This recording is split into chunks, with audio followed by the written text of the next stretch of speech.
الحمد للہ رب العالمین والصلاة والسلام علی الانبیاء والمرسلین اعوذ باللہ من الشیطان الرجیم بسم اللہ الرحمن الرحیم رب اشرح لی صدری ویسر لی امری واحلل عقدۃ من لسانی یفقہوا قولی واجعل لی وزیرا من اہلی۔ محترم سامعین، السلام علیکم ورحمۃ اللہ وبرکاتہ۔ الحمدللہ قرآن پاک کا مطالعہ ہمارا جاری ہے۔ سورہ بقرہ کی آیت نمبر 46 تک ہم پڑھ چکے ہیں۔ آج انشاءاللہ آیت نمبر 47 اور 48 پڑھیں گے اور دیکھیں گے ان آیات کے اندر ہمارے لیے کیا سبق ہے۔ اعوذ باللہ من الشیطان الرجیم، بسم اللہ الرحمن الرحیم۔ یا بنی اسرائیل، اللہ تعالیٰ ایک بار پھر بنی اسرائیل سے مخاطب ہوا، فرمایا یا بنی اسرائیل اذکروا نعمتی التی انعمت علیکم، یاد کرو میری نعمت کو جو میں نے تم پر کی،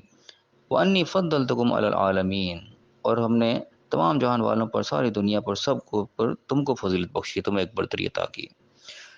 یہاں پہ اللہ تعالیٰ بنی اسرائیل کے اوپر اپنے انعام کا تذکرہ فرما رہا ہے کہ اللہ تعالیٰ نے ان کو ایسا وقت دیا جبکہ سارے جہان والوں پر، تمام دنیا پر ان کو برتری حاصل ہوئی، ایک فضیلت حاصل ہوئی۔ اور ہم یاد رکھیں کہ یہ فضیلت مسلمانوں کو بھی حاصل ہوئی تھی۔ صحابہ کرام کے دور میں ہم تاریخ میں دیکھتے ہیں کہ ایک وقت ایسا آیا تھا کہ پوری دنیا پر جو ہے مسلمان ہی غالب تھے۔ اس وقت جو اپنے آپ کو سپر پاور سمجھتے تھے لوگ، جو قومیں آج جس طرح امریکہ اپنے آپ کو سپر پاور سمجھتا ہے، تو اس وقت بھی ایسی قوم تھی جو کہ کیسر و کسریٰ جن کا تذکرہ ملتا ہے، تو وہ قومیں بھی، اپنے آپ کو سپر پاور سمجھنے والی قومیں بھی مسلمانوں کے آگے ڈھیر ہو گئی تھیں، مسلمانوں کو غلبہ حاصل ہو گیا تھا۔ تو ایسے ہی غلبہ اللہ تعالیٰ نے ان کو بھی دیا تھا، بنی اسرائیل کو بھی۔ یہاں پتہ چل رہا ہے کہ اللہ تعالیٰ بتا رہا ہے کہ تمام جہان والوں کو تمہیں فضیلت بخشی تھی۔ تو ہم جس طریقے سے پہلے بھی اس چیز کو دیکھ چکے ہیں، جب اللہ تعالیٰ کی طرف سے کوئی فضیلت ملتی ہے، کوئی عہدہ ملتا ہے، کوئی برتری ملتی ہے، کوئی ساتھ ساتھ کچھ ذمہ داریاں بھی ہوتی ہیں۔ دنیائی معاملات میں بھی ہم اس کو دیکھ سکتے ہیں۔ کوئی شخص کو ملک کا سربراہ بنتا ہے، ایک بہت بڑا اس کو عہدہ ہوتا ہے، بڑی اس کی عزت افزائی ہوتی ہے کہ جو وزیر اعظم بن گیا، صدر بن گیا، لیکن ان کے ساتھ ساتھ اتنی بڑی ذمہ داری بھی اس کے اوپر عائد ہوتی ہے جو اس نے نبھانی ہوتی ہے۔ اس طرح ہم اس سے نیچے لیول پہ دیکھ لیں، کوئی شخص کسی ادارے کا کوئی بڑا بنتا ہے، کوئی جی ایم بن گیا، کوئی اس کا کوئی چیف بن گیا ہے، یا کوئی عالم دین بن کے کوئی آ کے ممبر رسول پر آ کے بیٹھ گیا ہے، کوئی اعلیٰ مسند پر آ کے بیٹھ گیا ہے، تو جو بھی جس کو کوئی عہدہ ملتا ہے اس کے ساتھ ساتھ اس کی کوئی ذمہ داری بھی ہوتی ہے۔ جو کسی ادارے کا اگر کوئی جی ایم بن گیا تو اس کی ذمہ داری بھی اتنی بڑی ہے، اس نے ادارے کو لے کے چلنا ہے۔ اور کوئی عالم دین بن کے آ کے بیٹھ گیا ہے، ممبر رسول پر آ کے بیٹھ گیا ہے، تو اس کے اوپر اتنی بھاری ذمہ داری بھی عائد ہوتی ہے کہ جو اس نے بات کرنی ہے پوری ذمہ داری سے کرنی ہے، پورے لوگوں کا ایک اس کے اوپر بوجھ ہوتا ہے۔ تو جس کے اوپر جو بھی اللہ کی طرف سے کوئی انعام و کرام ملتا ہے تو اس کے اوپر اتنی ہی بڑی ذمہ داری بھی عائد ہوتی ہے۔ تو انسان نے وہ عہدہ تو قبول کر لیا، لیکن اس کے بعد اس کی ذمہ داری کو نہ نبھا سکا تو اس کے بعد پھر اس کے لیے ایک قسم کی سزا بھی اتنی سخت پھر ہوتی ہے۔ تو یہاں پہ اللہ تعالیٰ ایک تذکرہ کر رہا ہے اپنی نعمت کا جو اللہ تعالیٰ نے ایک عہدہ بخشا تھا، اس کو یاد کرانے کے بعد اللہ نے کیا کہا کہ وَاتَّقُوا يَوْمًا لَا تَجْزِي نَفْسٌ عَن نَفْسٍ شَيْئًا، ڈرو پھر اس دن سے کہ جس دن کوئی جان کسی جان کے کام نہیں آئے گی۔ اب یہاں پہ اس سے مراد ہے عام طور پہ قیامت کا دن ہی لیا جاتا ہے، لیکن ہم یاد رکھیں جو الفاظ اللہ نے نازل کیے اس میں قیامت کے دن کو وہ خاص نہیں کیا گیا۔ یہاں پہ یہ نہیں کہا کہ وَاتَّقُوا يَوْمَ الْقِيَامَةِ لَا تَجْزِي نَفْسٌ، کہ یوم قیامت سے تم ڈرو، کہا قیامت کا لفظ نہیں ہے یہاں پہ، قیامت کا دن بھی اسی کے اندر شامل ہو جاتا ہے، لیکن یہ ایک جنرل بات ہے کہ دنیا میں بھی ایسا وقت آ جاتا ہے کسی کے اوپر برا وقت کہ اس دن کوئی کسی کا کام نہیں آ رہا ہوتا۔ نفس نفس شیئا ولا یقبل منها شفاعت، کوئی شفاعت بھی قبول نہیں کی جائے، کوئی سفارش بھی کسی کی نہیں مانی جائے گی، ولا یؤخذ منها عدل، نہ کوئی بدلہ قبول کیا جائے گا، کوئی کسی کے بدلہ دے کے بھی نہیں جان چھوٹے گی، ولا هم ينصرون، نہ کہیں سے کوئی مدد ملے گی۔ یعنی کہ برے وقت سے ڈرایا جا رہا ہے۔ ڈرایا کس کو جا رہا ہے؟ ہم یہ دیکھیں بنی اسرائیل سے خطاب ہے، انبیاء کے، اللہ کے پیغمبر جو تھے یعقوب علیہ السلام، ان کی اولاد کو، ان کے بیٹوں کو، ان کی اولاد کو نام لے کے تنبیہ کی جا رہی ہے۔ ایک پیغمبر کی اولاد بھی جو ہے وہ بھی برے وقت سے ڈرے، اللہ کا اگر حکم پہ وہ عمل نہیں کر رہی، اللہ نے فضیلت اس کو بخشی ہے، اس نے اس فضیلت کا جو حق ادا نہیں کیا، تو اس کو بھی ڈرایا جا رہا ہے کہ ڈرو اس برے وقت سے، کسی کا ایسا وقت نہ آ جائے جب کوئی کسی کے کام آنے والا نہ ہوگا۔ یہ قیامت کا دن بھی ہو سکتا ہے، دنیا کے اندر بھی ہم دیکھتے ہیں تو ایسا وقت آ جاتا ہے انسان کے ایک وقت بے یار و مددگار کھڑا ہو جاتا ہے، اس کے اپنے اس کا ساتھ چھوڑ جاتے ہیں۔ کوئی ایسا وقت آ جاتا ہے جب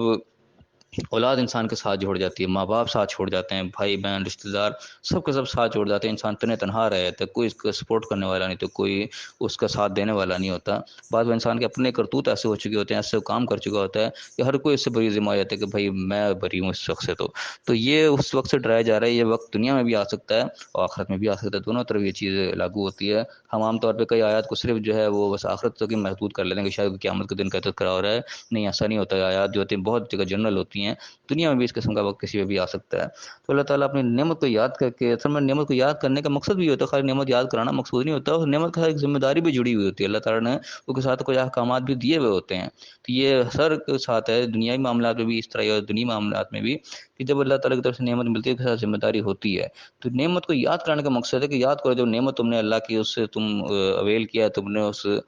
سے فائدہ اٹھایا اس نعمت سے، تو یاد کرو اس کے ساتھ کوئی ذمہ داری بھی تھی، وہ بھی تم نے نبھانی تھی۔ وہ نہ نبھانے کی صورت میں پھر اگلی بات آ جاتی ہے کہ ڈرو پھر اس دن سے، کسی پر ایسا برا وقت آ جائے جب کوئی اس کے جان کا بدلہ نہ بن سکے، کوئی اس کا کوئی کام نہ آ سکے، نہ کوئی شفاعت قبول ہو، اور پھر کوئی مدد بھی نہ اس کو مل سکے، بے یار و مددگار ہو جائے۔ تو یہاں پہ یعنی کہ ہنٹس دیے جا رہے ہیں اس چیز کے کہ اچھا وقت تمہارے پر آیا ہوا ہے، تم خوشحالی کے وقت میں ہو، اس خوشحالی کے وقت کے ساتھ بھی تمہارے ساتھ ذمہ داریاں جڑی ہوئی ہیں۔ انسان دنیائی معاملات میں بھی خوشحال ہوتا ہے، اس کو مال دولت آ جاتا ہے، آسانی ہوتی ہے، تو اس کے ساتھ کچھ لوگ ایسے اس کے آس پاس جڑے ہوئے ہوتے ہیں جو کہ ضرورت مند ہوتے ہیں، جو کہ حقدار ہوتے ہیں اس چیز کی کہ ان کی مدد کی جائے۔ اگر ہم آج مدد کرنے کی پوزیشن میں، اللہ کی طرف سے ایک اچھا وقت ہمیں ملا ہوا ہے، ان لوگوں کے اوپر ہمیں فضیلت حاصل کی، وہ بیچارے کمزور ہیں، ہمیں اللہ نے کوئی طاقت بخشی ہے، تو اس کی ساری ذمہ داری عائد ہوتی ہے کہ ان کمزوروں کا خیال کیا جائے۔ ان کا خیال نہیں کیا جائے گا، ان کی ذمہ داریوں کو پورا نہیں کیا جائے گا، تو کل کو برا وقت ہم پر بھی آ سکتا ہے۔ یہ اس دن سے ڈرایا جا رہا ہے، اور ہر شخص کو اپنے اپنے طور پہ اپلائی کر کے دیکھتا ہے کہ وہ کس مقام پر کھڑا ہوا ہے، اللہ تعالیٰ نے کو کیا فضیلت بخشی ہوئی اوروں کے مقابلے میں، کیا وہ چیز ہے جو دوسروں کے ساتھ وہ شیئر کر سکتا ہے، دوسروں نے کس طریقے سے کام آ سکتا ہے، اور ایک برے وقت سے اپنے آپ کو محفوظ رکھ سکتا ہے۔